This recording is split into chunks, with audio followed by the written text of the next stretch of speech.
scientific industry. So it allowed me into different departments such as the RCMP, Department of National Defense, the National Research Council, Energy, Mines and Resources, Health and Welfare, etc. It also let me know of a transfer of power and legislation in 3 industrial that went from government control into transnational private control at that time. And this was under the Mulroney era. And this was the semiconductor industry in Canada, the aerospace industry, and the telecommunications industry. Much of those particular companies and crown corporations were under control of the federal government until the Mulroney years.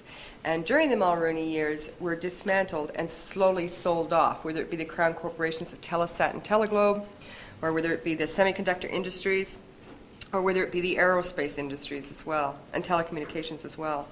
So what it allowed is Quebec, a province that was looking at seceding from Canada, it allowed them powers to be able to negotiate with Canada in the event that they were going to secede from Canada.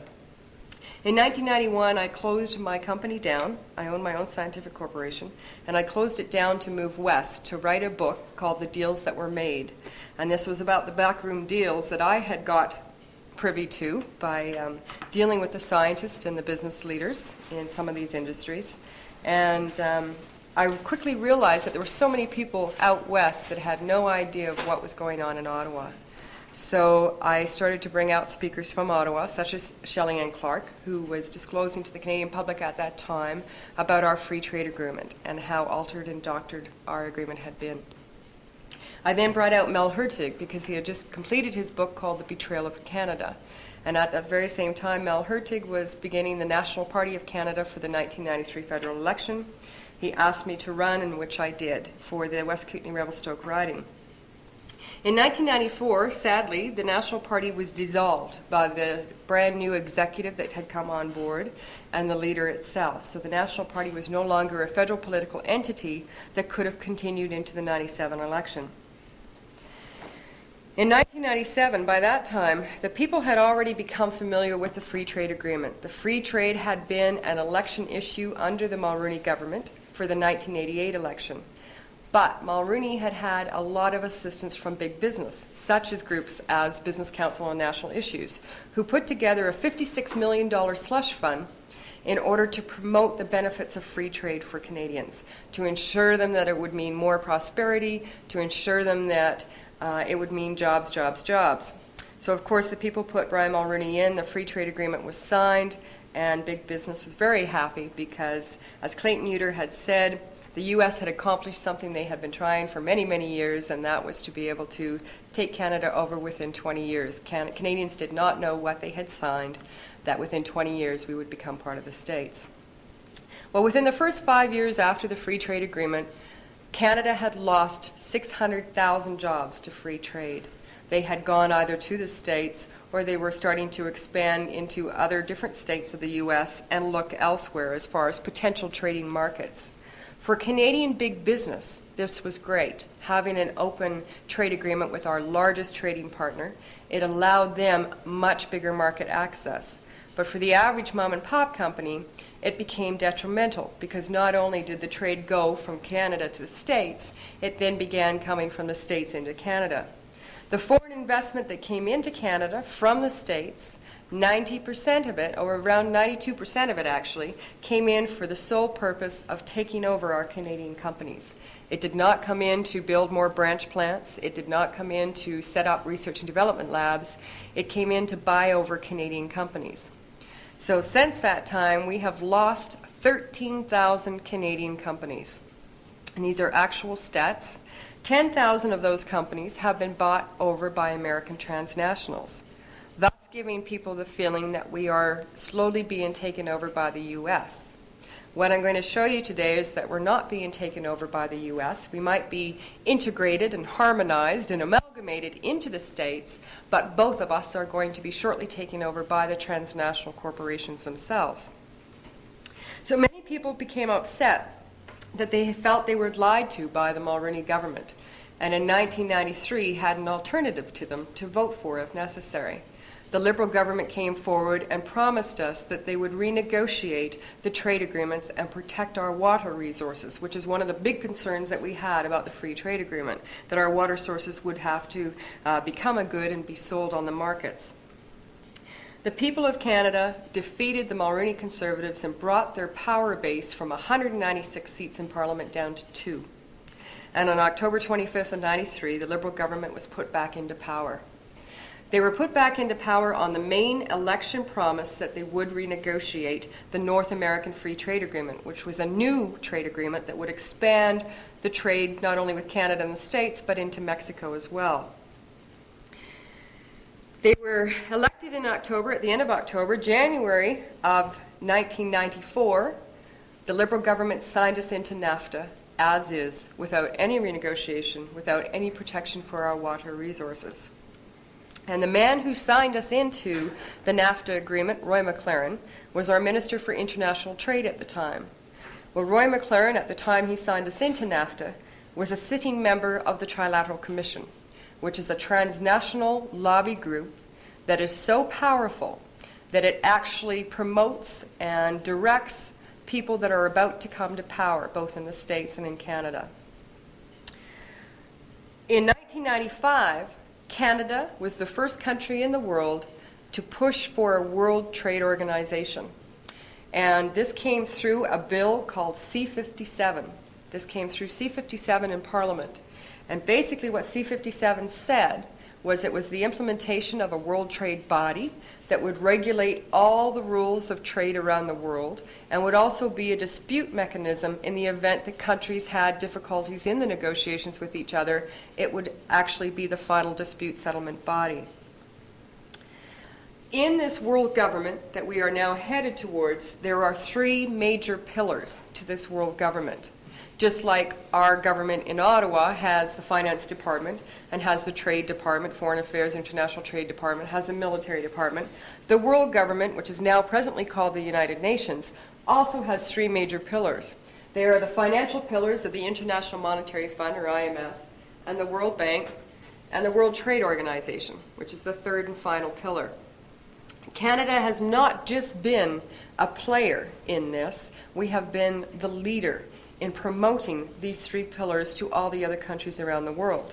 Canada was there in Bretton Woods when the I.M.F. and World Bank were first conceived, and of course we are the country that implemented the World Trade Organization body in '95. In the text of the C-57, it states very clearly that Canada can deny doing business with any country that refuses to come on board the W.T.O. What that meant for third world countries is that they would quickly lose all that marketplace unless they jumped on board. So the third world countries felt they had no alternative than to become members of the WTO. The membership of the WTO presently stands as 135 members, now including China. The I.M.F. has 123, and the World Bank has slightly more than that, about 132. In order to be a member of these 3 pillars, it costs you every year, and Canada pays $275 million a year to sit as a member of these international bodies. What it does is it allows Canada's representative, one representative, to agree with the other members of these organizations on where this money is going to go. The I.M.F. was initially set up to help third world countries or countries that were facing economic crises. It was known as short-term loans in exchange for what was called structural adjustment programs, or SAPs. The World Bank was set up for long-term development funds to create the dams, the money needed for dams, highway projects, bridges, etc. Did you call the World Bank like the Federal Reserve, except on a world basis? It's on a world basis, and usually what it is it's private financial institutions of bodies of chartered banks put together for the World Bank. For example, the World Bank had first thought of funding the Three River Gorges Dam in China, but there was so much opposition around the world because of the environmental destruction it would have caused, as well as in order to build the dam, it was going to displace over 1.2 million people from their homes. So the opposition around the world was quite extensive that the World Bank backed off from funding this project, and Canada took its place with Canadian taxpaying dollars. And actually Canada funded the Three River Gorges Dam through the Export Development Corporation. Now you'll see very fancy commercials lately on our Export Development Corporation and how we help all these countries around the world with their development projects. Well, if you look at their track record, the Export Development Corporation is a department of our federal government which does not get audited. It is not accountable to anyone. It spent $40 billion in Canadian taxpayer money on projects around the world. And we're talking projects like the gold mines in Guyana and the zinc mines wherever in South America. It has chosen to fund some of the most environmentally destructive projects around the world through our Export Development Corporation. And we have no accountability from that department at all. So, from that point on, people in Canada started to feel pretty frustrated with our Canadian Parliament and our process because they felt that no government anymore was listening to the concerns of the Canadian people. We only have to look under NAFTA to find out what is occurring at present. One of the major areas of NAFTA that we were most concerned about is a clause called investor state suit. And what this did was it allowed transnational corporations the right to sue our government under NAFTA if they felt that any of our legislation or regulations in place were going to be a detriment to the profit of these companies. So for example, the very first company that did launch a lawsuit against Canada under NAFTA was Ethel Corporation, because we had put a ban on the MMT gasoline additive. We had done scientific research that found that it was a known carcinogen. We felt it was a health hazard to Canadians, and therefore it was actually the legislative power that had forbid this, and that forbid the export of this coming into Canada. Ethel Corporation sued us under NAFTA because they said, well, they're losing business and they're losing profit because of this export ban. So instead of our government going through the court system, our federal government settled with them out of court and gave them $20 million. But not only did they give them $20 million Canadian, they actually changed the legislation in Parliament. They had 2 members of Parliament stand in the House and say, well, the research that we have done to date isn't really conclusive, therefore we can't really say it's a health hazard, therefore we have to change the legislation and allow this MMT back into Canada.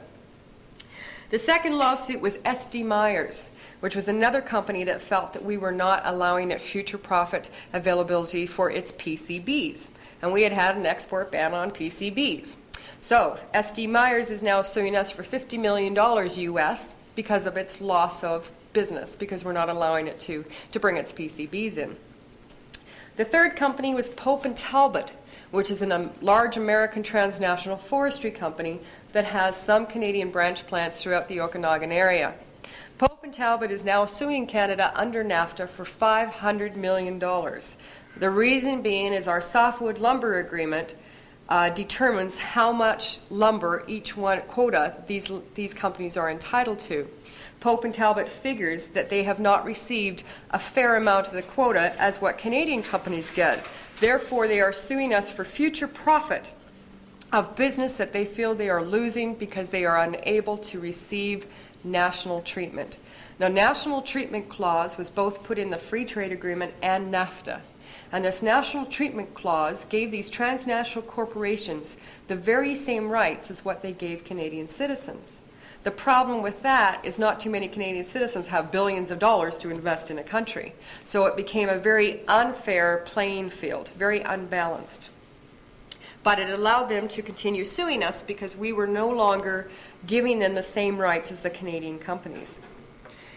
One of the other areas that we've been sued under NAFTA to date is over our water. BC had begun negotiations with a company out of California called Sunbelt Corporation. And Sunbelt Corporation wanted to bring their tanker trucks up to BC, get our water, and tank it back to the States. When our provincial government realized that once they opened the taps on this, it would be seen as a commodity good, Therefore, we could not close off the tap. They immediately implemented an export ban on water exports.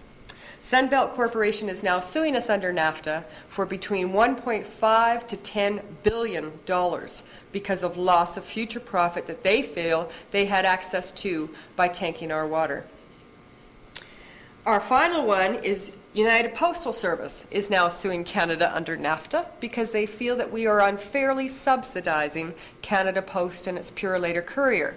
And therefore, UPS feels that they have should be treated as national treatment clause and that they should have every equal right to the Canadian courier service as what Canada Post does. So because they feel they don't, they are now suing us for $230 million US. So far, that's NAFTA. Again, like I mentioned under NAFTA, we had lost many of our Canadian companies. We have also lost a lot of our manufacturing base that was in Ontario, both in Hamilton, Niagara Falls. If you go through some of those areas now, it actually looks like a ghost town because a lot of these large companies that had been here before no longer needed to be here, no longer needed to adhere to the standards and regulations that our government had put in place, because now they have an open, larger playing field that they can go to with less environmental standards and less labor standards. So in 1997, out leaked a new document called the M.A.I, or Multilateral Agreement on Investment, and it was first leaked in April of '97. The federal election was coming up in June of '97. So Maud Barlow and Council of Canadians made sure that this leaked draft of the M.A.I got out to as many organizations and groups across Canada as possible. Canadians quickly joined with members of other groups around the world to understand what this M.A.I was. Now this M.A.I was going to be an international investment agreement, which allowed the transnationals then to freely flow their money and their goods all around the world without the impediments of these government regulations standing in their way. Because we felt that the M.A.I, once signed, would actually transfer the powers of transnational corporations above that of Canadian citizens, we had an organization in Vancouver called the Canadian Defence of Liberty Committee that launched an M.A.I lawsuit against our federal government on behalf of the Canadian people. Now this M.A.I lawsuit, first of all, the federal government tried to run it out of its yearly time. When that did not work, the judge that took over the M.A.I case to hear it was a man by the name of Judge Dubé, who unfortunately ended up being a private friend of Prime Minister Jean Chrétien. So the lawyers had to stand before him and request that he step down because it would be seen as a very biased ruling. The judge refused to step down from the M.A.I hearings, and the lawyers had to go back and spend another few months trying to make sure that the judge could step down or would step down so that they could have a fair, impartial judge to hear the case. They were able to do so, and at this point, the M.A.I has now just gone and entered the Supreme Court of British Columbia.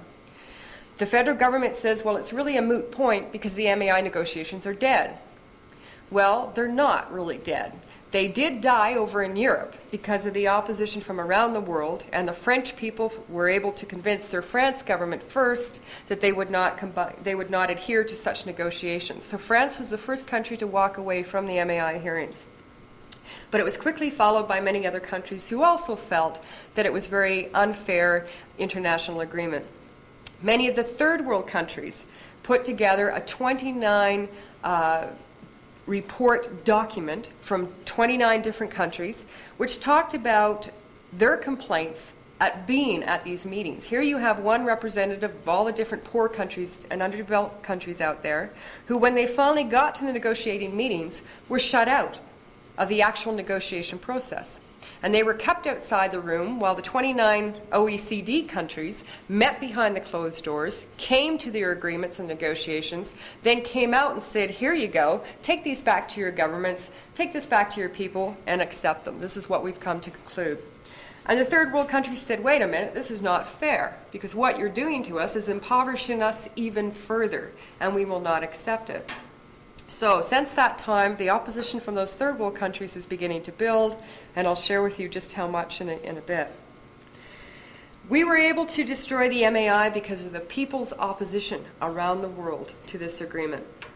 But the text that had been agreed to by those fat cat countries is now being moved over to yet another new trade agreement. And it's this trade agreement that will concern most Canadians the most. This trade agreement is called the Free Trade Area of the Americas. What this upcoming trade agreement will do is it will expand everything that was put under NAFTA over to the Free Trade Area of the Americas. Now what this is it will become the largest trading bloc in the world. There will be the European Union, there will be the Asian Pacific, and there will be the Americas. The F.T.A.A. will encompass 34 countries, including Canada, the States, and Mexico, of course, under NAFTA, but it will also include all South and Central American countries, except for Cuba. Cuba is the only country that's not being invited into the process. They feel that this world largest trading bloc will encompass 800 million people and has the potential for big business of the gross domestic product worth 11 trillion US dollars. So for big business, this is an open global playing field. Some of the areas that we are most concerned about with this FTAA is what they intend to do is lift the borders between all of our 34 countries so that the transnationals will not only be able to move their money and investment around these 34 countries and their goods, but will now also be able to move their people and their labor pools as well. Now, as we know, many of the countries from El Salvador and Honduras and Guatemala pay their workers very low wages, such as 33 cents an hour in El Salvador. Canada will now be open for competition for that business from those companies with countries and workers like that. Well, the unions will stop it. Unfortunately, the unions themselves are now seen as a barrier to trade, according to these transnational corporations. So what they have done is they've put it under the General Agreement on Trade and Services, GATT, which was formerly being talked about under the W.T.O, and they're moving it to the F.T.A.A. So in April of this year, the 34 ministers from the Western Hemispheric Zone are meeting in Quebec City from April 18th to the 20th. They intend to come out with an agreement that they will take back to their country's governments, attempt to fast-track it through their governments, which means limited debate, and have the entire FTAA agreement implemented. They first said the year 2005. Now they are looking at having it implemented by the year 2003. What GATT is it's all services. 70% of the Canadian people work in the services sector, whether it be your airline pilots, your postal workers, your nurses, your union representatives. We all work in the service sectors. And this is now what's on the negotiating table. That's why unions themselves are now on the negotiating table. They are seen as a barrier to this trade because the transnationals will no longer have to adhere to Canadian regulations and legislation demanding proper labor standards, demanding proper labor wages and proper environmental standards, because any of those transnationals can pick up their companies and now move it down to Chile or Peru or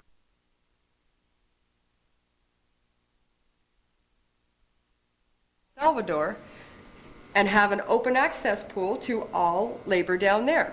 They no longer have to hire Canadians. We have been ruled against in 4 different areas to date by the World Trade Organization.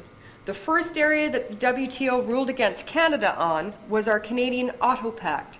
Now, our Auto Pact was first put into place a number of decades ago to protect our Canadian car manufacturers. When the transnationals came into Canada to build manufacturing facilities to build their cars, they had to hire so many Canadian workers. They had to train these Canadian workers. They had to put R&D plants, research and development facilities here. They had to buy the products from local Canadian companies. The WTO says now that that's a barrier to world trade. Why should we just have to hire Canadians? That's unfair. Don't forget, we have to now give all those other foreign transnationals national treatment, the same kind of treatment as what we do for Canadian companies. So, what we are seeing now is we have 1 year and we have to scrap our auto pact within the next year, or we will have sanctions placed against us by the World Trade Body. The W.T.O. also ruled against Canada in our air industry. They said that we were too busy subsidizing our Canadian regional airlines, our Canada Airlines, and our Air Canada, and that it was unfair to the other air carriers around the world that wanted access to the Canadian market. They were unable to compete because our government was helping our air carriers out. The third area they ruled against us on was our drug patent protection. Brian Mulroney had set up an agreement that our companies would have so many years of generic patents before the transnationals were allowed in to be able to compete. This was seen as a barrier to world trade.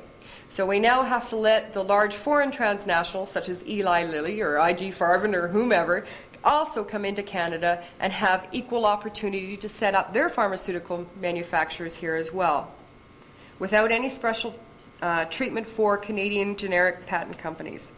The fourth and final area that the WTO has ruled against us on is subsidies to our farmers. And they've gone after our subsidizing, the federal government subsidizing our Canadian farmers for the wheat, eggs, and dairy. I have been in touch with farm groups in Saskatchewan and Manitoba and have found out the following.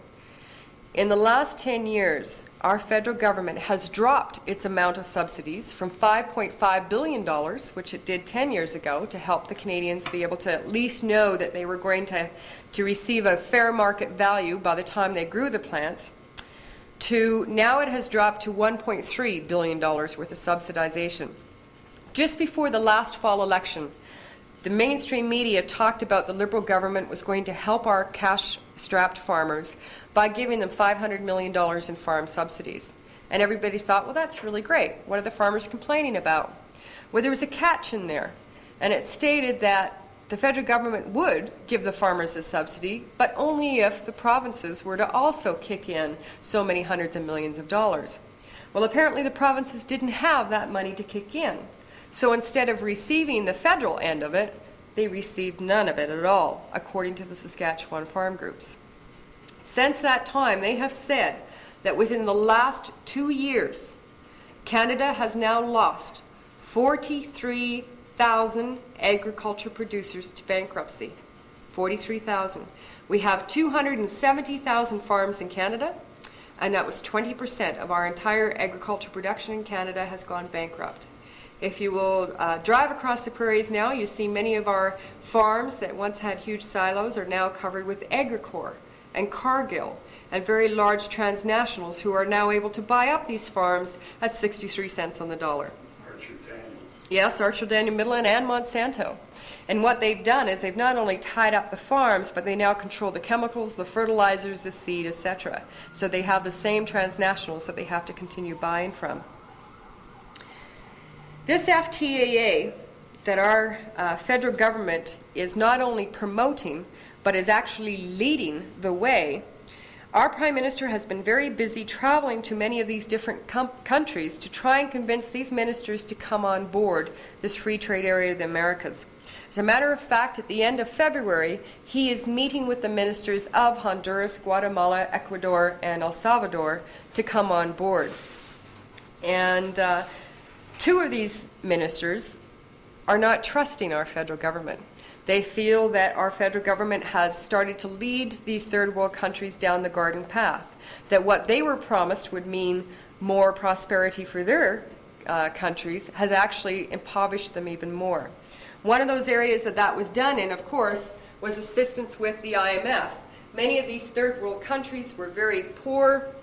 They needed financial assistance. Canada helped convince the I.M.F. to give these countries the assistance in exchange for these structural adjustment programs. These SAPs insisted that these countries privatize their crown corporations, open their resources for exploitation, and cut back social programs, because the I.M.F. felt that was very generous, too generous for their liking, and that was the only way they were going to continue receiving funding. So the third world countries, for example, such as Philippines and Brazil, have fallen under the I.M.F. dictates. The problem is they have now ended up more impoverished than what they were first like before they came on to the I.M.F. The reason being is that the I.M.F. Interest on the IMF loans has become so high for these countries that they now are having to completely dismantle their social programs, open up all their resources for exploitation, privatize all their crown corporations. So basically, it's a transnational free-for-all. They're coming in very quickly and buying up their natural resources. Canada has not been immune to the IMF. As a matter of fact, this one document here says free trade is restructuring Canada. It says documents leaked before the 1990 federal budget revealed that the IMF had influenced Canada's fiscal and economic policies, especially the decision to freeze the pay of federal public employees. The then Finance Minister Michael Wilson even warned that the IMF might be forced to intervene if the federal deficit was not reduced. At that time, you'll remember under Mulroney, it was quickly growing to approximately $40 billion a year. The IMF did not like that. So under the Liberal government, they gave their IMF boy, Paul Martin, who's our finance minister, marching orders. And they wanted to see Canada's deficit brought from $40 billion down to zero. These are different articles where the IMF has said that Canada needed to begin cuts. They demanded that Canada privatize some of our crown corporations, such as Ontario Hydro. They demanded that we open up our export and our resources to exploitation. And they also demanded that the federal government cut back on our social services and our social programs. So, our federal government did just that. Cut deficits, IMF tells Canada and US. The IMF wants Ottawa to pull stops cutting deficit. $12 billion at that particular time was suggested. The IMF actions included cutting $4.5 billion a year from unemployment insurance, $3.9 billion a year from old age security, $600 million that was given in tax breaks to war veterans and natives were cut, and $800 billion to the provinces for healthcare and education. This is on a yearly basis. So in the last federal election, it was really nice that the Liberal government all of a sudden wanted to throw money back into the provinces to recover our devastated healthcare system. But over the 4 to 5 years that the Liberals were in power, had actually removed $20 billion from our healthcare program. This is why we have a healthcare crisis today. It's because of the lack of money that was transferred from Ottawa to the provinces. And the provinces just did not have enough money to continue the healthcare crisis as it was. So the IMF has actually been dictating our economic policies for some time as well. Here's another one, cut debt and taxes, the IMF tells our federal government. This was in November of '99. So, this is an excellent article called IMF World Bank Devastation by Design. Because what they do is they will give you your money, but in exchange you have to follow those SAPs directly or they'll pull that money from you. So many of these third world countries are now finding themselves indebted more than ever before because of it. So, last year, 77 of the world's poorest countries got together, and they called themselves the G77 Summit. Equivalent to the G7 big boys, or now the G8 big boys with Japan, they called themselves the G77 because they were 77 of the world's poorest countries. And they got together and said, we've got to do something about these international financial institutions because they're breaking every one of our countries. They're impoverishing us even more that they're turning us into modern-day slaves. So don't forget, these modern-day slaves that the IMF has now turned us into will very shortly become part of this very same labor pool that Canada is going to become part of. The free trade area of the Americas, those 34 countries that are involving Guatemala, Nicaragua, Honduras, El Salvador. So, who is behind this? Well, of course, big business. And that's what you'll hear many opposition groups in Canada, such as Council of Canadians or Citizens Concerned About Free Trade or the Canadian Action Party, are opposed to what's called corporate rule. And they suggest that the business leaders have gained so much power that they now control our trade agreements, that they now control our financial areas. And I intend to prove them right. First of all, we had Minister Roy McClaren, who was our Minister for International Trade. He's the chap that signed Canada into NAFTA. Well, he was a member of this Trilateral Commission at the time. The Trilateral, of course, was set up in 1973. Its main mandate was to create a private world government under United Nations that would be controlled by transnational corporations. And they've almost succeeded. They wanted 3 world trading zones: European Union, Asian Pacific, and the Americas. So it's only the Americas left that has to come together to create the 3rd zone for them. In order to do so, the Trilats needed to put their people into power, into positions that they were going to be able to continue the transnational agenda. So Roy McClaren, as I said, signed us into NAFTA. In '95, it was the very same Roy McClaren who signed us into the World Trade Organization through Bill C-57. After that time, he's now become our Canadian High Commissioner to London. But they needed another person to do so, to continue on their work. And this is what I'm going to show you. Is this goes back to '97 under M.A.I.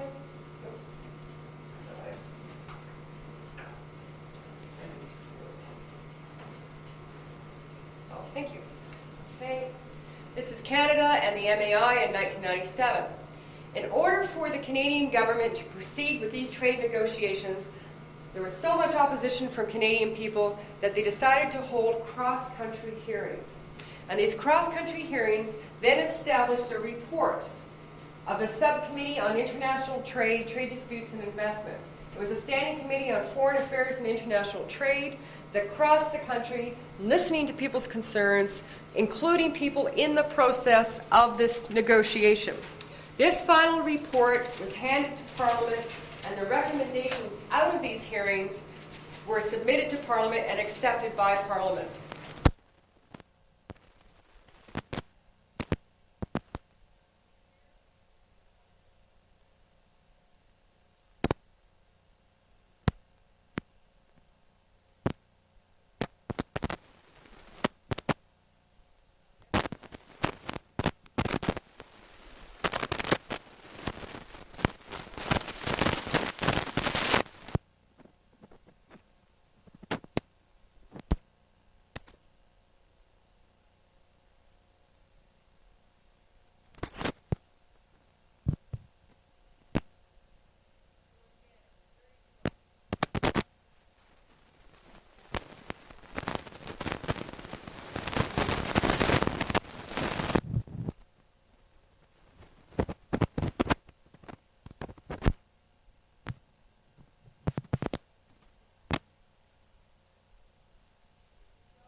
The trilateral policies, okay, it says Vancouver South MP John Fraser won't be unhappy with only a short stay in the prestigious international organization known as the Trilateral Commission. Picked last week from the select group of 200 leaders from the Western world, Fraser would have to leave the Trilateral Commission if the Conservative Party wins the next federal election and he gets a cabinet post. The international body, a private group that's been accused by left-wing critics as a one-world shadow government looking after the interest of big business, has a policy that members elected to government must go on the inactive list. Well, A, they should have told that to Roy McClaren, and B, they should have told that to Bill Graham, because Bill Graham has been a very busy boy. I'm going to pull out.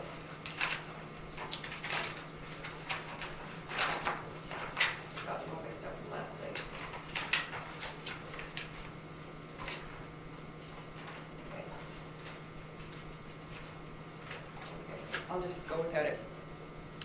Bill Graham, once they held the W.T.O hearings across Canada, the report and recommendations that went to Parliament, who sat as chair of the W.T.O recommendations for Canada? Mr. Bill Graham, Liberal MP and Trilateral Commission. We are upcoming the Free Trade Area of the Americas Agreement towards a hemispheric agreement in the Canadian interest. This is happening this April. Who is chairing this report? Mr. Bill Graham. This is no longer a conflict of interest. This man is committing treason against the Parliament of Canada and against the Canadian people, actually, because you cannot be a transnational trilateral member whose very own policy says you have to go on the inactive list when you're sitting as a member and when you're in such a position of power. This man has sat as the head chair negotiator for Canada in the M.A.I, W.T.O, and now the Free Trade Area of the Americas. You cannot be a member of an organization that supports the destruction of the sovereignty of your country and be representing that country at the very same time. That is more than a conflict of interest. We sent this to the RCMP. We were informed by the RCMP that they no longer investigate political issues. Thank you, Brian Mulroney, because our highest RCMP commissioner has been politicized. We sent it to CBC, our mainstream media. Sad to say, here, I can catch it.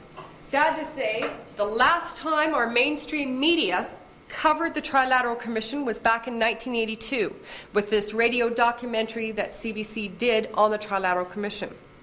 The tape begins by saying they had been contacted by the Trilateral Commission not to air the documentary, but they felt it was so important for Canadian people to understand that they did it anyway. And they allowed the opportunity for 2 Canadian Trilateral members to have their say at the end of the documentary. Those 2 members were Gordon Fairweather and Mitchell Sharp. Mitchell Sharp was the Finance Minister and Foreign Affairs Minister under Pierre Trudeau. Even though Mitchell Sharp is in his 70s today, he is the personal advisor to our Prime Minister Jean Chrétien in Ottawa.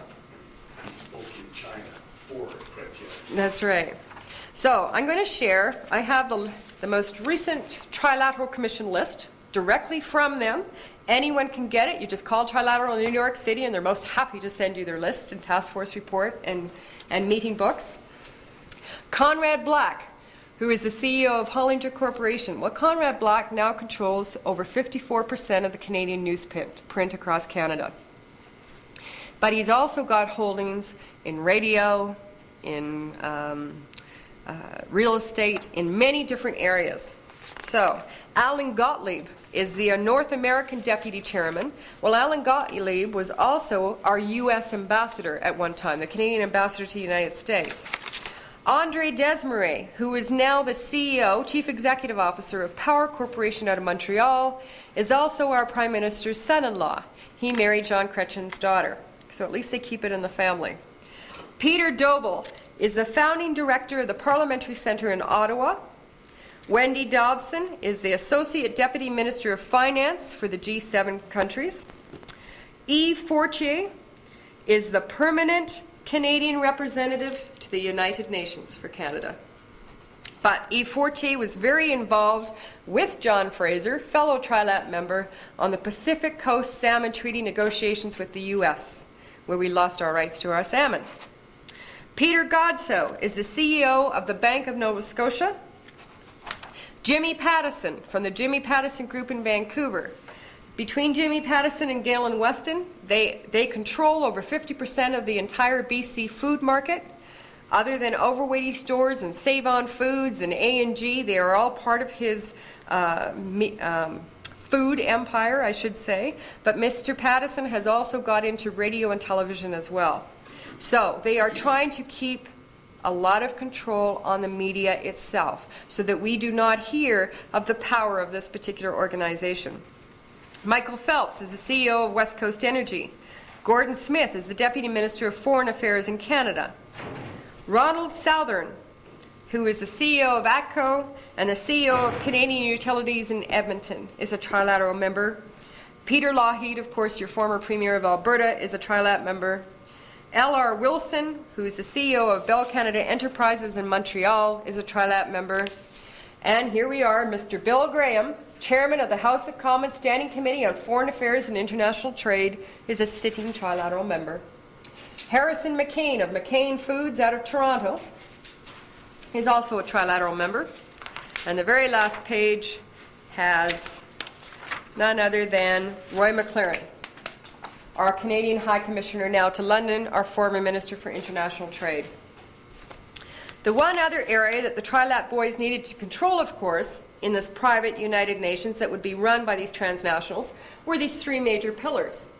So they have Paul Volcker, who's the head of the World Bank and former U.S. Federal Reserve. He's a Trilat member. Stanley Fischer, the director of the I.M.F, is a Trilat member. Rinaldo Ruggiero, the former director of the W.T.O, is a Trilateral member. They have ensured that they have their business people in every one of these organizations to be able to direct the flow of the agenda. So what we did was we sent packages to the different political parties in Canada. The NDP, of course, was concerned about the Trilateral Commission and the dangers it poses. He said, I know how passionately you worry about this very dangerous organization. However, I know the concerns at this time. The Trilateral will, of course, be involving itself in every political aspect of Canada's politics, and they will have a great deal of interest in being on the inside of our party. There's no insurance against it.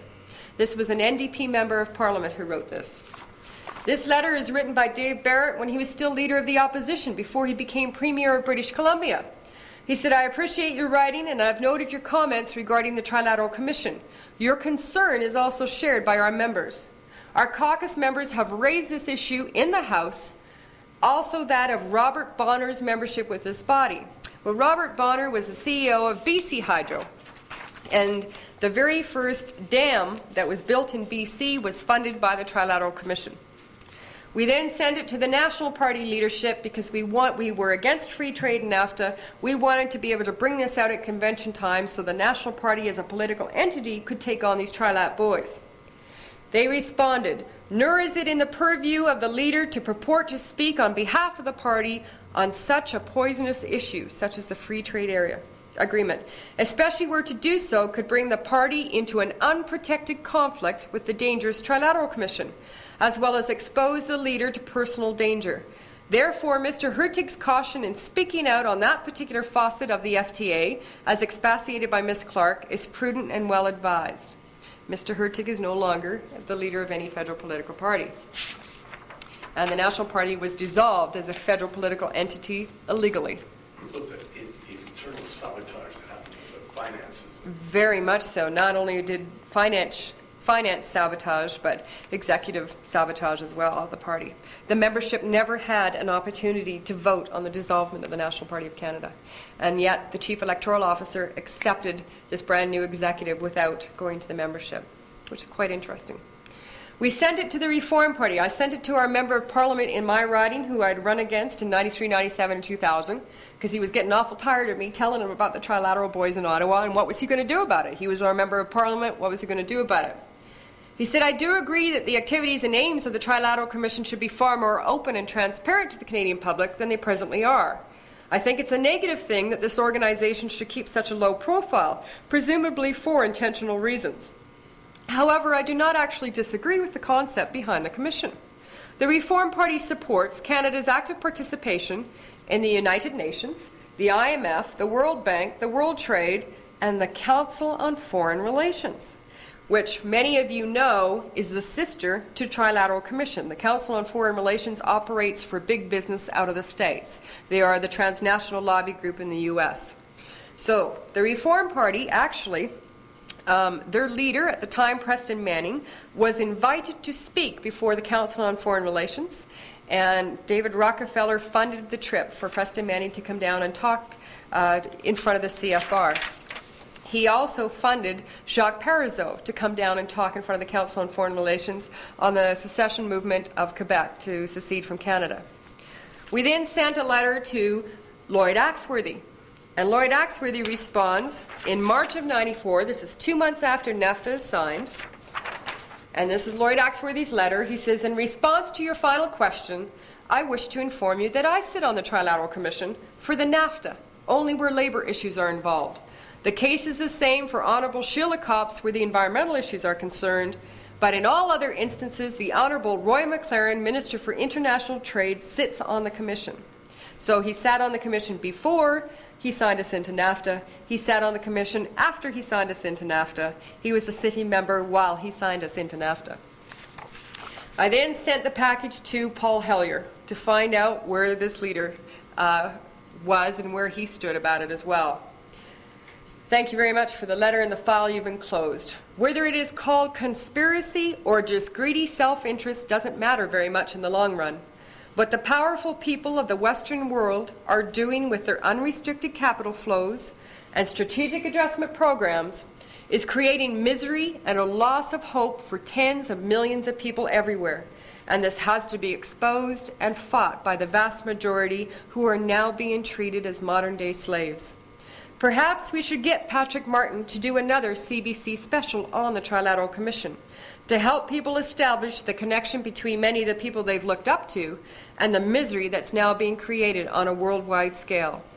Well, we sent the entire Trilat package to CBC and not a word from them, sadly. So just in closing, on the trilateral end of things, there is another article that has all the members. Now these members were not just within the last 6 months. These members have taken their particular positions within the last number of years.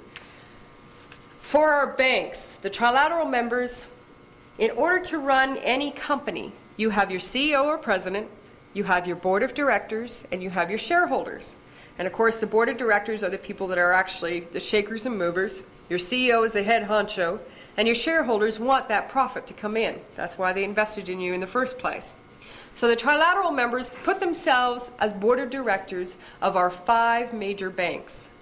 Conrad Black sits as director of CIBC. He's not just CEO of Hollander, he sits as director of CIBC.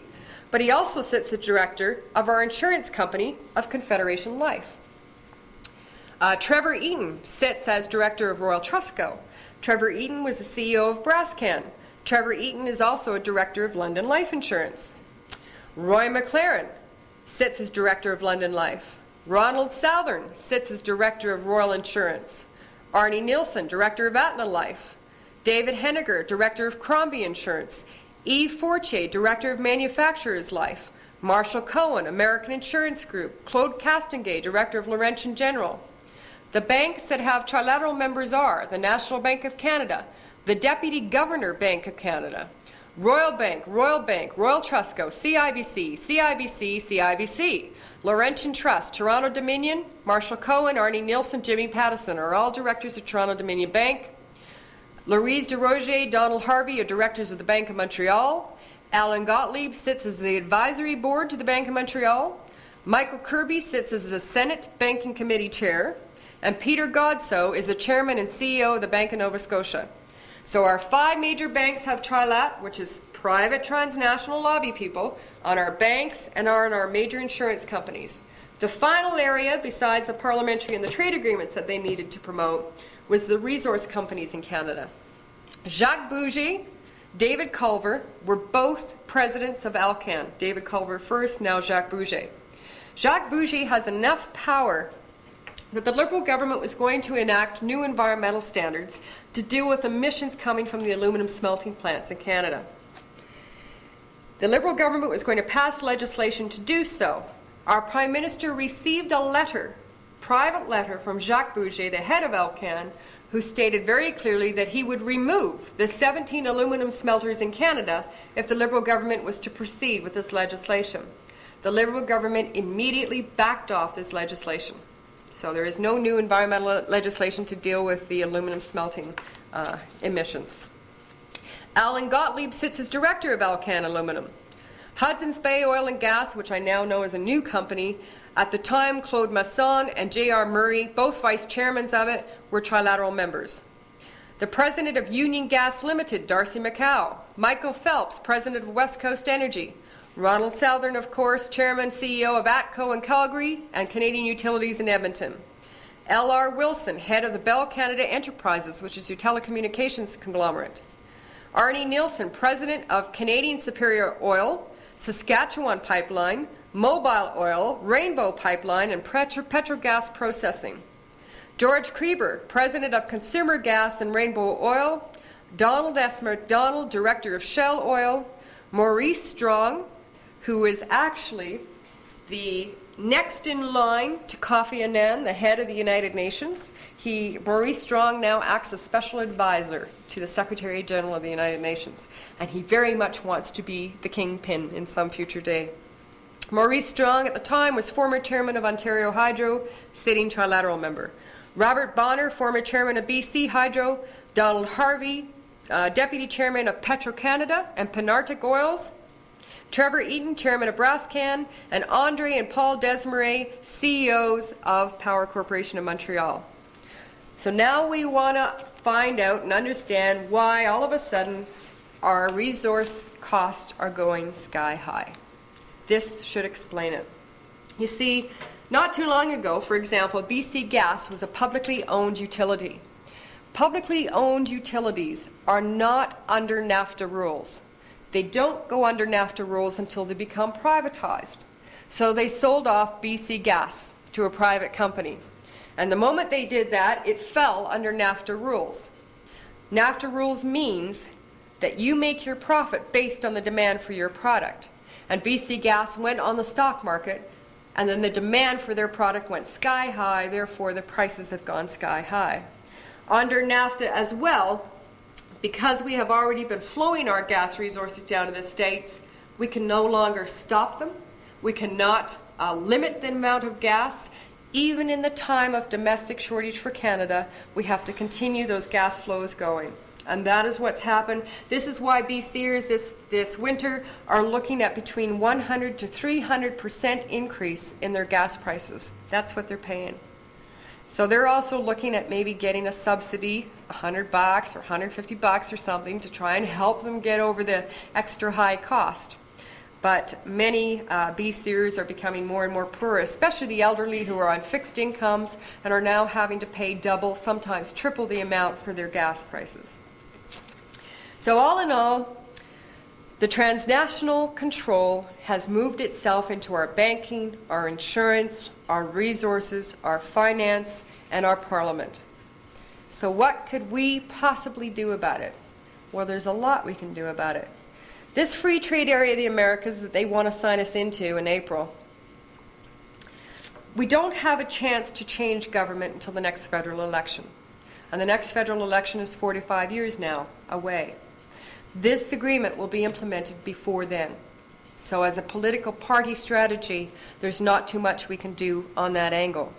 However, part of the report that was submitted and accepted by Parliament on this FTAA clearly states that it is now becoming more transparent to the Canadian public than ever before, and it intends to include the Canadian public in its consultation process.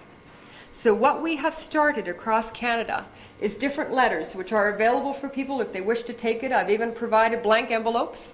You can sign them and send them on to Ottawa if you wish. It's still postage free to send your mail to Ottawa. And what those letters state is two of the letters to our Minister for International Trade now, Pierre Pettigrew, as well as Jean Chrétien, state that the Canadians want the right to have a national referendum on this free trade area of the Americas, because Canadians should have a say in whether we want this agreement or not, which is going to put our very unions and very much of our service sector labor rights on the table for negotiation. But not only that, part of this acceptance in Canada of this agreement states that they have to hold cross-country hearings and include the Canadian public in these cross-country hearings. So we are requesting that Mr. Bill Graham himself get out here to every city and every town across Canada so that Canadian people directly can stand before him, voice their concerns, ask their questions, and even confront him if they wish and find out why he's supporting a transnational lobby group at the same time he's supposed to be representing us. Can we do it? Yes, because what we're looking at doing is it's called a snowball effect. The first 10 or 30 letters that the federal government receives, it's going to ignore. But for every letter of opposition Parliament receives, they look at it as 800 votes of protest. So what we're trying to do is flood Parliament with literally thousands of letters from across Canada, especially the West. And what we intend to do is force them to have a national referendum. You'll very quickly see a lot of organizations coming on board to oppose the FTAA. And you will also see a movement from different organizations, whether it's Canadian Action Party or Council of Canadians or CAFT or etc., other different groups, unions, also insist that Mr. Graham and his hearing committee come to all the major cities or all the major towns across Canada and hold their hearings so that you have an opportunity to ask them directly and to voice your concerns. They have to do it because it's part of their mandate that has now been accepted by Parliament, and Parliament has accepted the recommendations of this report. So it is a window of opportunity to demand that they uphold their very own wording of open transparency and public consultation. Will it change things? Possibly not. but it's going to expose the very fact that they have not been transparent with their negotiations.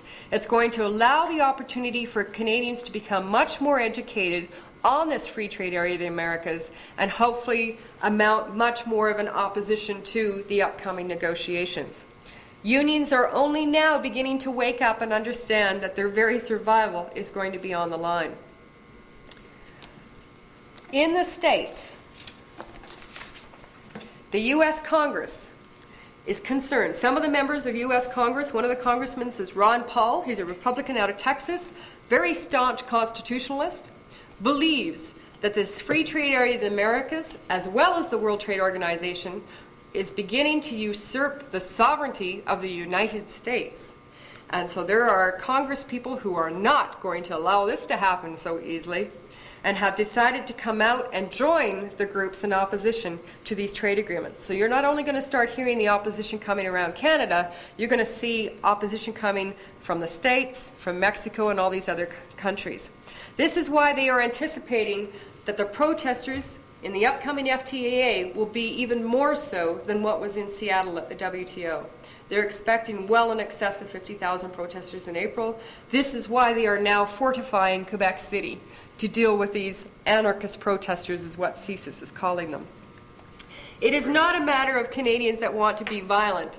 It is a matter that Canadians are realizing that our very sovereignty and the very regulations and legislation that were put into place to protect our rights are now on the bargaining table for transnationals to pick apart for their own benefit. The Vancouver City Council has passed a resolution as of January 31st of this year demanding that our federal government refuse to sign us in to the free trade area of the Americas for the main reason that by signing us into it, it will usurp the municipal jurisdiction. So they have passed that resolution. That resolution is now being sent to Toronto City Council, and they're hoping very shortly Toronto City Council will also pass that resolution. The Union of BC Municipalities, which represents 70 different municipalities across BC, has also signed a resolution opposing any international trade agreement that will usurp the municipal jurisdiction over laws and regulations, which these agreements will do. So we already have Vancouver, we have the Union of BC Municipalities, and they are now starting to pass on their resolutions to other municipalities, to other city councils to look at and hopefully pass as well. Do you have a copy of that? We do. I do. Available for people, you bet.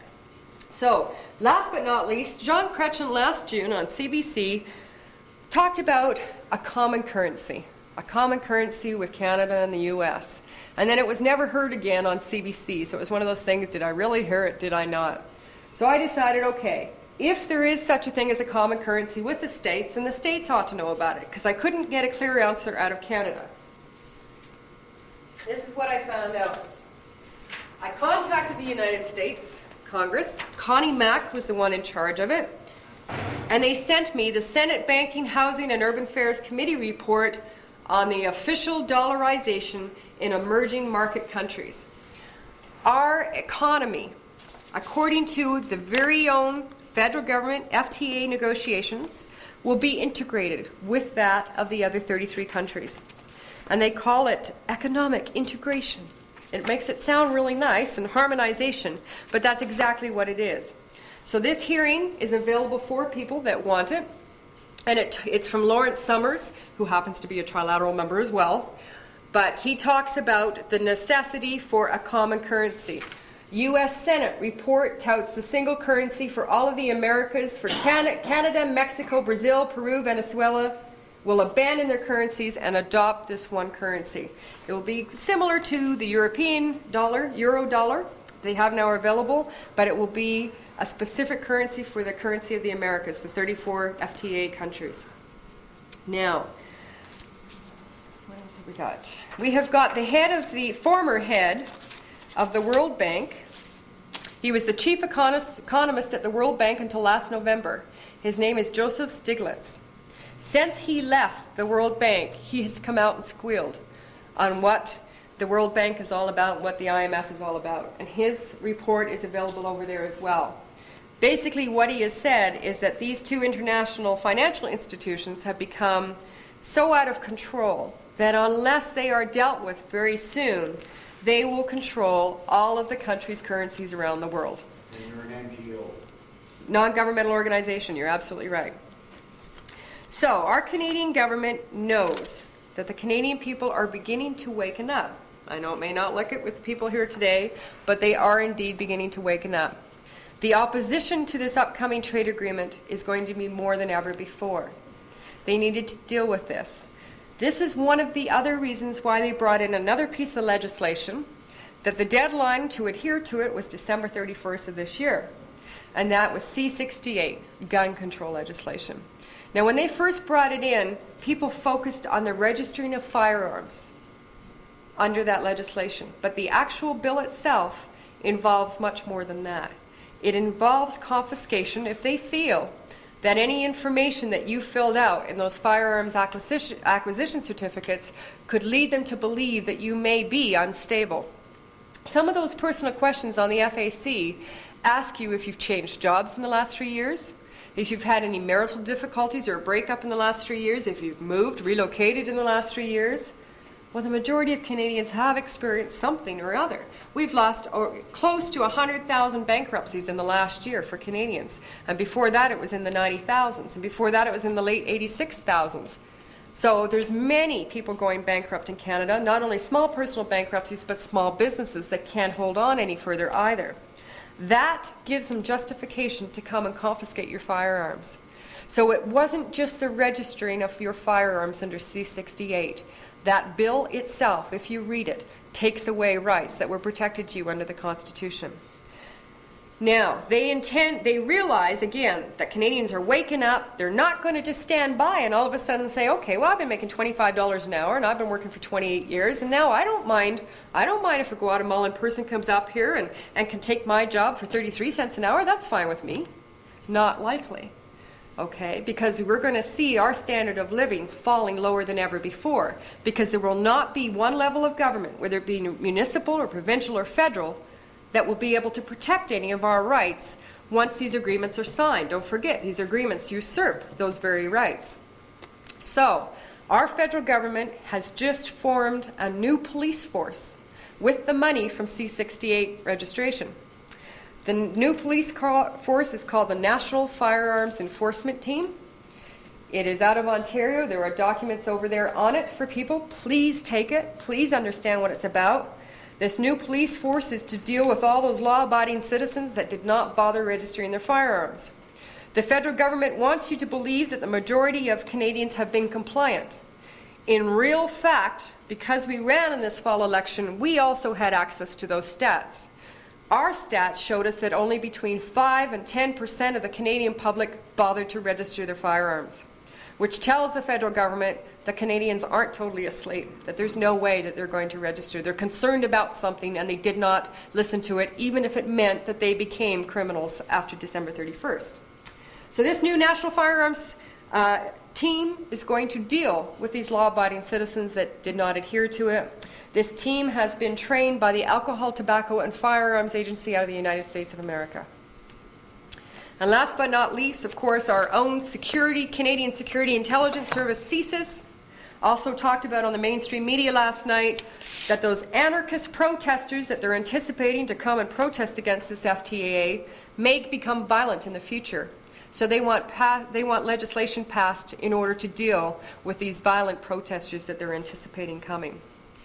The majority of protesters, I will assure you, are going to be there in a non-violent manner. The difficulty is we now have an intelligence force with the proper legislative powers it needs to deal with even non-violent protesters. They have emptied out a prison to imprison many of the protesters. During the federal election, the leader of the Green Party, Joan Rousseau, was arrested and detained for 45 minutes while she was there doing a story on the upcoming FTAA negotiations with an editor from the Probe magazine. And they were taking a picture of this prison, and they were both arrested and detained.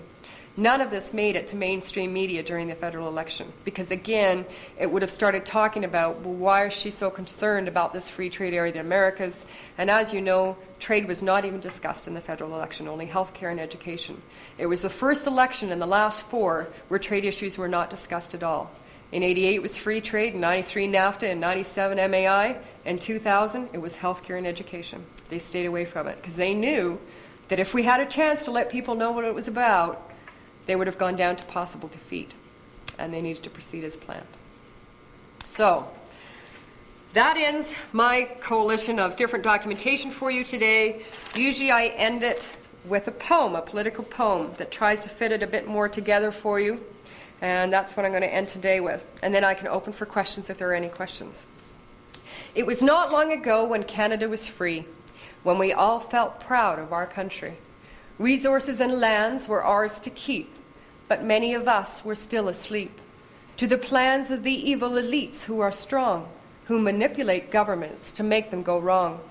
Politics are deals that are made and destroyed. Military plans are now being deployed. When power corrupts, the best will not win. When the New World Order moves in once again. From transnationals, bankers, and backroom boys, to lords and sirs who are displaying their toys. To destroy, to conquer, and control it all was the big boys' game plan, after all. It matters not to them the death they'll create, or the agreement sign that will seal our fate. The horrors now are left untold, as they enslave our poor and our old. The viruses will spread through the food in the land, and our cashless society will be in demand. Barcodes and arm roads will be the order of the day. Radiation or vaccination, is there any other way? What's in store for years is the end of all fights, the struggle to win between the dark and the light. To search for your purpose, I would not wait. Acknowledge your power before it's too late. We need to stand strong and anchor God's light, and together again we can make it all right. Thank you.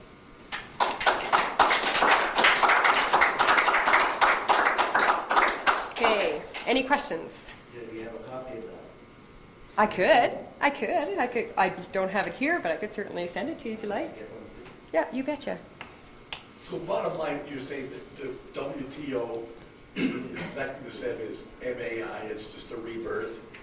It's basically now the controlling body of all trade rules around the world. So it has 135 representatives from different countries around the world, but it has become the world body to regulate the rules and regulations of world trade, as well as be the dispute panel in the event that the countries don't agree on those trading. Yes, and the investment and the rules that go along with the investment. That's correct, yes. Yes, that's correct. Yes. I understand that Canada is one of the few countries that kowtows to the I.M.F. at the moment. All the time. As a matter of fact, Paul Martin, our finance minister, is a former I.M.F. boy. And they're very much looking forward to Mr. Chrétien retiring in the next year or so and putting Paul Martin in the place of our prime minister. Isn't Dodge also a former I.M.F. employee for a year and a half? Who was? Dodge, the new governor of the Bank of Canada? You know what? That wouldn't surprise me because Gordon Thiessen was too. Yeah, he got his training from I.M.F. as well. Yes, very much so. But you know, I believe in Canadian people. And what I'm seeing is an opposition like I've never seen before.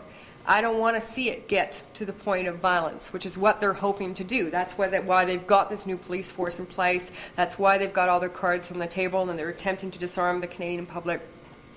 I believe this can be done legally and above board by merely exposing the corporate players of all of these trade agreements, of all of these people in Parliament who have acted as their puppets. And putting it into a language that goes way beyond the word speak of Parliament and our so-called representatives now, where we just don't understand. That's right. And they may not either. That's right. In a large part. Mm-hmm. And I believe that's why Parliament has been so corrupted now, that everybody in the House, except for the Prime Minister and his immediate cabinet, mm-hmm. they're all backbenchers. Yes. And they don't really know what's going on. And that's what's so interesting with Conrad Black using his National Post lately, to have a whole week on the need for parliamentary reform, because it has become so corrupted and the power base has become just surrounded around the Prime Minister himself. I don't know if all of you have seen that. It was based on Lee Morrison's resignation from the House and what he in fact said. And it's been a really excellent series. Yes. It started on Monday, and it's going on, it was yesterday, today, and we'll finish up on Sunday. I've actually saved it all. Excellent. Yeah, it's a really good.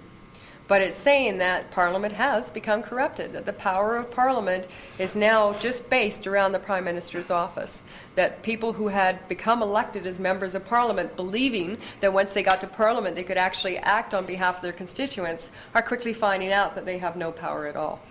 Well, I think this whole thing that happened last week about the Red Book promise of having the Auditor General or Ethics Commissioner. Ethics Commissioner, you got to be accountable to Parliament, was taken right out of the Red Book. Yep. Of course, to have all of the Liberals stand up and defeat it was nothing short of incredible. That's right, exactly. What about the concentration camps that they have in Canada? Yes, there's quite a number of them, actually. Prince George, I believe there's a facility, underground facility.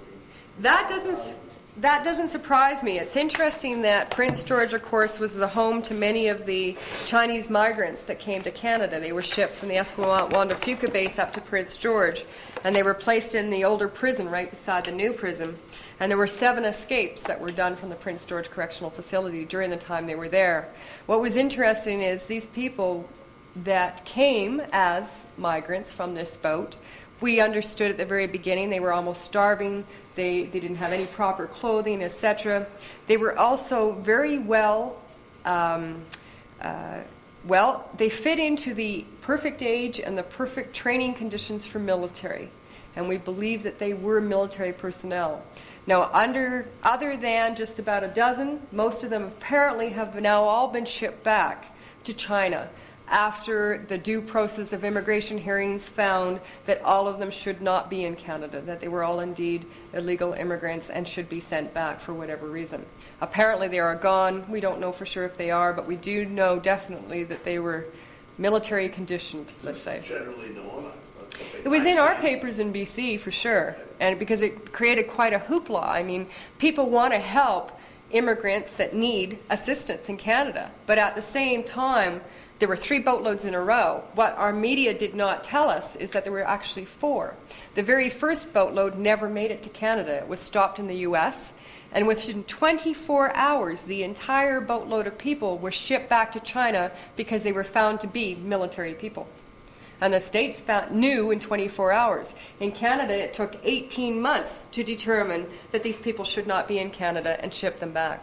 Well, we shouldn't be having any immigrants unless they meet the standards of 1910 to 1917. Immigration standards. Right. Should be white, should be Protestant, all right, Anglo-Saxon, and they should have the training and education commensurate with this society. Well, you know, Canada has always been a very fair country, a very open country. With fairness, though. Well, except there's been many immigrants that have come and helped build our country from their countries with their financing and with their skills. And I'm really glad we didn't turn our back on them. But we don't need the financing. The nation can create all the credit it wants other than the private bankers. They can do it free without interest. Okay? Yep. And that's the bottom line. I agree. It's interesting that you're talking about that, the interest-free loans and whatever. Both Vernon... They're not loans. They're advances for assets. Yep. They're loans. Oh, okay. You buy an asset. Yep. It's a purchase agreement, and this is an advance on it. And it depreciates. Yeah. And that's what the man pays, is the depreciation. He doesn't pay interest and principal. Oh. It's the wearing out of that asset. Right. It's an asset for the nation. Interesting. Roads, sewers, electrical, doesn't matter what it is, your home, your car. Well, there are 2 cities in British Columbia that have requested the federal government give them interest-free loans for their roads, for their highways. It's Vernon and Nanaimo, BC. And they both received letters from the finance department saying, no, we can't do it. But the thing is, each and every province has the right to create all the credit they wish for their own province. Yep, I agree. And that's why the Treasury branch was set up in 38 and initiated in 35. Yeah. Right? Where RC does. Yeah. RC does. Yeah. Yes. So we know it's available. Exactly. Yes. Just regarding the money, how many countries have bowed out of the I.M.F? Well, And what was their motivation? I understood there was a lot of, we were one of the few countries that did, and it was encouraging that a lot of countries don't seem to pay much attention to the I.M.F, and they may not have as much influence. The majority of countries around the world now have had to pay attention to the I.M.F. because they have become indebted one way or another through the banking system, to the point where they've had to go to these international investors for money to keep their countries going. One country in the last year that came up against the I.M.F. was Pakistan. And they decided to take the I.M.F. on. They had agreed with other countries to receive the money necessary to keep their government going, so they did not have to go cap in hand to the I.M.F. And interestingly enough, the I.M.F. was so mad at Pakistan that the Istanbul stock market crashed. And all of a sudden, Pakistan needed to go to the I.M.F. You mean Islamabad? Yes. Well, no, Istanbul. That's in Oh, sorry. Yes, Islamabad. You're right. Absolutely. Sorry. And Islamabad. Malaysia did the same thing, but there's still it's the knowledge that they can create their own credit, and they don't know that, Yeah. or they aren't strong enough, you know, to do that. Actually, Right. You know, to take the bull by the horns and do it. Yeah. Every nation, if we have one currency, then the nations under that currency system lose their sovereignty. They have no more sovereignty. Right. We as people don't have identification. Right. Yeah. You're right. Yes. I was wondering if there's any correlations through these trade deals between abortions and immigration. I have no idea. Because it would seem that our healthcare system is set up largely to finance abortions. And Again, I don't know. when you have that reduction in the population of around 300,000 a year in Canada, it's similar to the immigration. So, yeah, I because have you no have idea. medical considerations under those trade deals, the United States presumably doesn't have some sort of mass system the way we do, Right. where they can do a lot of projects with our money, Right. right? You know, because you got that pooling, whereas Yeah. Medical Services Incorporated, MSI, Right. used to be what everybody had. So I just was wondering if there's anything on that. Might be I've never. interesting correlation. Yeah, I've never heard anything of that at all. So I don't know. It might be something that you might want to research. Yes. So the key is really to defeat Canadians' participation in F.T.A.A. Absolutely. So if we can defeat that in Canada, then one of the three cornerstones is not going to exist. That's right. Consequently, That's right. the Trilateral Won't receive its mandate. won't receive its mandate. That's right. And many of the other third world countries, if we had leadership that stood up against this FTAA, they would follow suit as well. Because they're not happy with it either. They feel they don't have any choice but to come on to these trade agreements. So they'd quickly follow suit to cancel it too. So we're not very many here tonight, well today. Yeah. But maybe we can talk a little bit about how can we participate in getting the word out. Absolutely. Because that's the key. We've Yes. got to get more than us involved. We've got to get a mass of people involved. Yeah. To do that, and you've got some letters that can be sent to the Parliament. Absolutely. Now, has it been set up? Again, I'm thinking how to network and get this out to people. Via email, you could send it out. I mean, if I had it, I would email it to everybody in my email. That's awesome. Fax it, with- don't email it, with fax it. Yeah. Yeah. Or fax Do it, both. email, whatever. Yeah, do Whatever both. you have Yeah. access to. If you don't have email, you can Yeah. fax, but Yeah. if you would all do that and encourage people to, even if they don't understand the consequences of what's Yes. going on, Yes. to participate in distributing this piece of Absolutely. paper, to get it out for public debate, Yep. so that you and everybody else can become educated in a matter and make the right decision That's for yourself right. and your country. What I can send you, Carl, is a copy of all those 4 letters via email. I can send you the draft copy text of the Free Trade Area of the Americas that's come out to date. And I can send you a sheet called the FTAA Connector. And what this is so far all the organizations in Canada and the States that I am aware of that are building opposition to the FTAA. So you can actually, I've provided all the websites and contact numbers, so you can contact Ralph Nader's Public Citizen, or Global Watch Trade, or U.S. Congress Ron Paul's address, or the Council of Canadians. So you can tap into any of those websites or any of those emails and get connected to the other opposition groups. I do, but you know what? I ran out. I thought I kept my original, and everybody just keeps taking it. You've got my emails. If you're I need your forwarding email. that- forwarding that to Carl, Yeah. I can get over it. David Yeah. has email. That's the key. Absolutely. It's education we need It here. is. We need to be educated, and Very much so. where are they going to get the education from? They're not going to get it from the media. No, They're not or the gonna get it government. From the government. Yeah. So So. Well, actually, Prime Minister Chrétien has indicated that at the end of February, he intends to start beginning to consult the Canadian public on these negotiations. I don't know how big of them at the end of February on the eve of the talks with the Central American ministers. But he's going to get under pressure from the other side. Absolutely. So, I mean, we can't count on him. No, definitely not. Every now and again, the mainstream media does come up with something. It's a matter of being able to filter it so that you say, and you look at it, you say, hey, this is something now, maybe David could pick up on this when Kevin... Yeah, most of the time it's trial balloon. Mm-hmm. If they don't get any feedback, then they know they don't need to say anymore, and then you just go on their merry way. Right. And that's what Klein does here, and the problems all the time, and people say, just goes over their head, oh, that won't happen. It's just like when Martin said, well, we won't have an American currency in Canada, and yet we know that is because it's a trial balloon. That's And right. people just say, well, we got a new $10 bill. Yes. For what? Covered in UN stuff. Who the hell would want to counterfeit a $10 bill? Yeah. And yet 2 weeks after it's out, they say, well, we convicted somebody for counterfeiting the $10 bill. That was a trumped-up case by themselves. Absolutely. Well, apparently they are going to recall it because they made a mistake on the poem for Poppy's Field. No, they've denied that. Oh, The whole feature yet, the word is...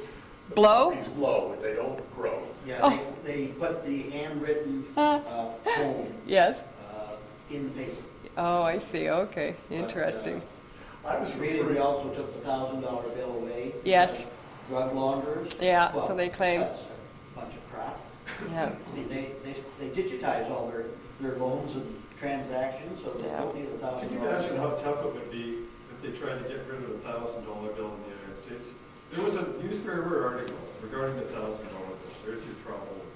I'd say 2 weeks later, it was gone. And the newspaper article initially just suggested they were going to get rid of it, or they said they were going to get proof. Wow. Interesting. And everybody said, oh, I'm going to do a class action suit. Nobody did, I guess. Yeah. In regards to concentration camps, in the Alberta report, about a year and a half ago, it was mentioned that there was a number of boxcars in Consort, Alberta. Yes. I know a man who has a business, one of his employees worked on those boxcars in Texas. Hmm. They were fabricated there. They have A-frames in the side of them, Yep. and they have shackles. Shackles. Yeah. And that's what it's for. Yeah. There's a number For of. us visitors. Yes, exactly. There's a number of cars on the outside of Vernon as well in BC that are lined up. They're Costco cars, one right after another. Exactly. And apparently they too house.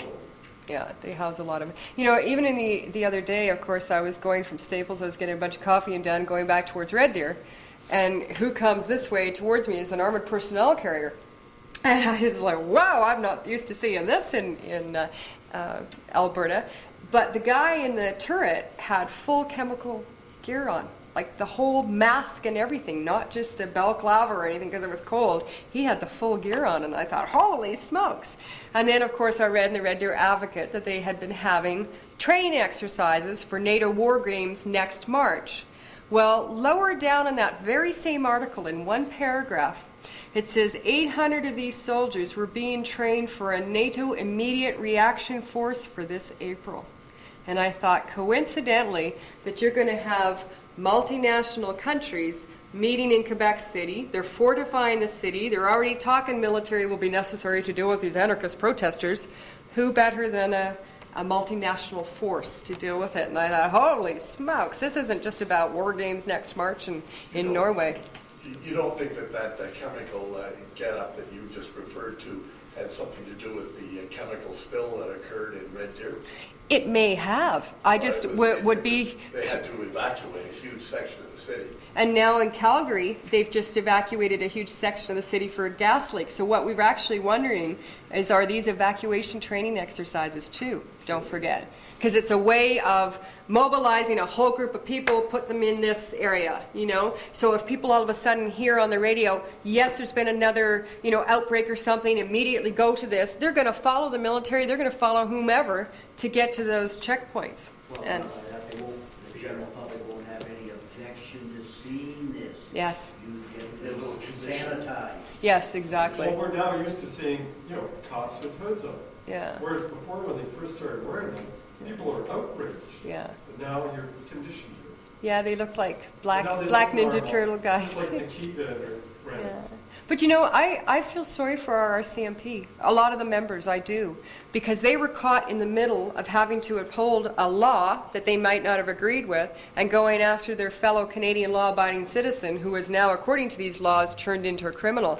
And I believe this is why, another reason why they've brought in this National Firearms Emergency Team is because they do not anticipate that the RCMP is going to go along so willingly in going after Well, see, fellow the Canadians. RCMP is actually hired by the province, so they have to follow the province's laws. Now, our province did in fact appeal that. Good. It was a sham, of course, but who gives the orders is the question. I know. They are a little bit confused when it says in the newspaper that the Calgary police and other police are confused by Ottawa's regulations. Well, guess what? They don't work for us. Exactly.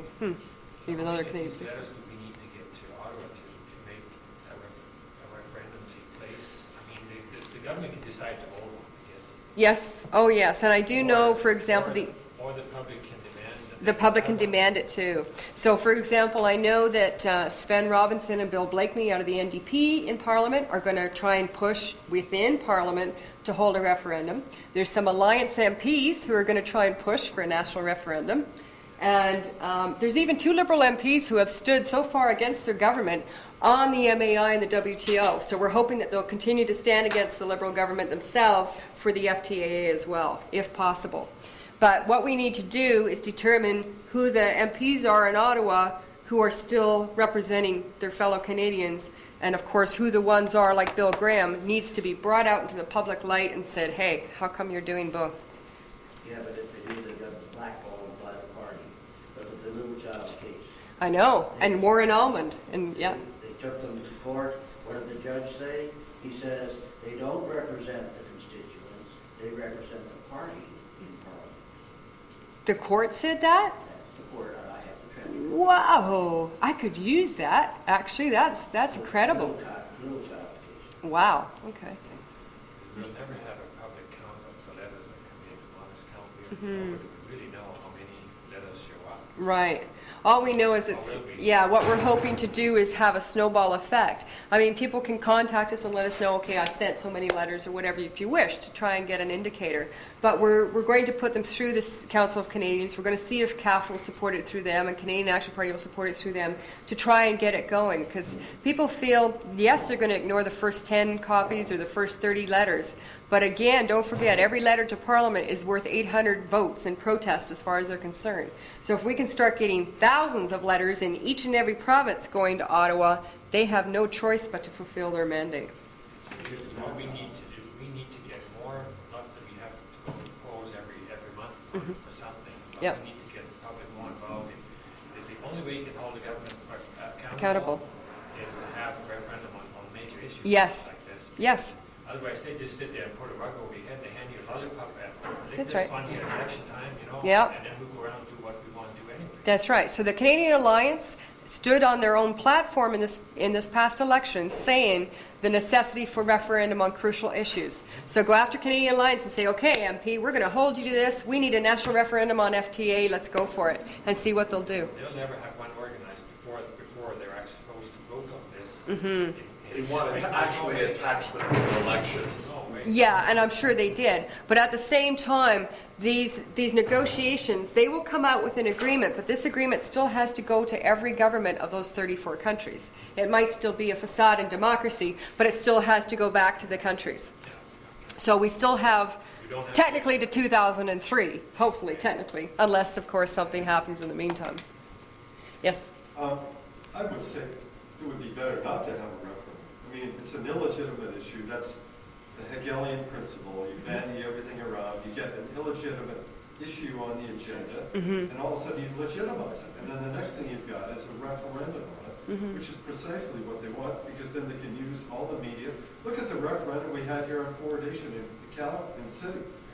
They ended up having really glossy commercials, the Calgary Health Authority. They had great big huge billboards, which were really nice looking, with clear drops of water on them. So 300,000. Advertising, 300,000. And then guess what? Wow. happened, right? And even though at the hearings, at the city council, every one of the proponents contradicted their own arguments, it was well documented, the council could have torpedoed the whole thing right there. But Yeah. guess what?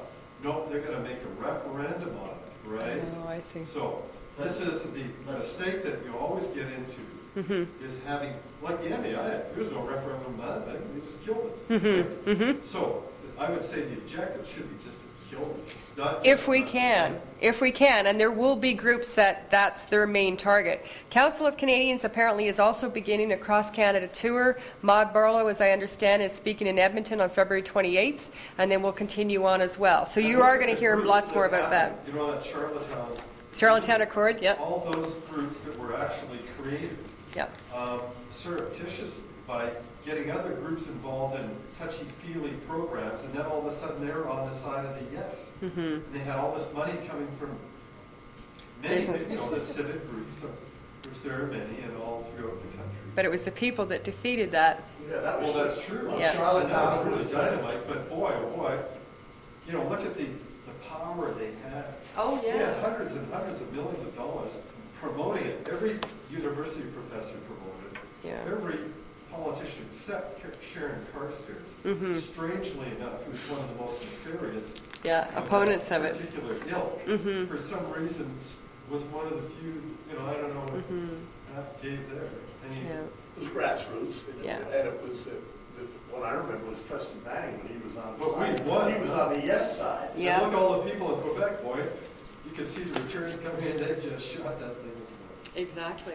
Do you have an email address? I do, Here, for I'll it- pick up your card. Oh, yes, okay. For anybody interested, it's all small letters. J's, yeah. And it's Bev, I'll just wait. Bev_Collins@hotmail.com. So Vernon at the back is trying to work with a number of other people who heard me in Edmonton and Red Deer and want me to come back and speak next week. Week after next. In Red Deer and Olds, Alberta. They're hoping to help. 27th and the 1st. Here, Bev. Thank you very My much. email is on there. Okay, wonderful. Thank you. I appreciate that. Okay, well, thank you for coming out today.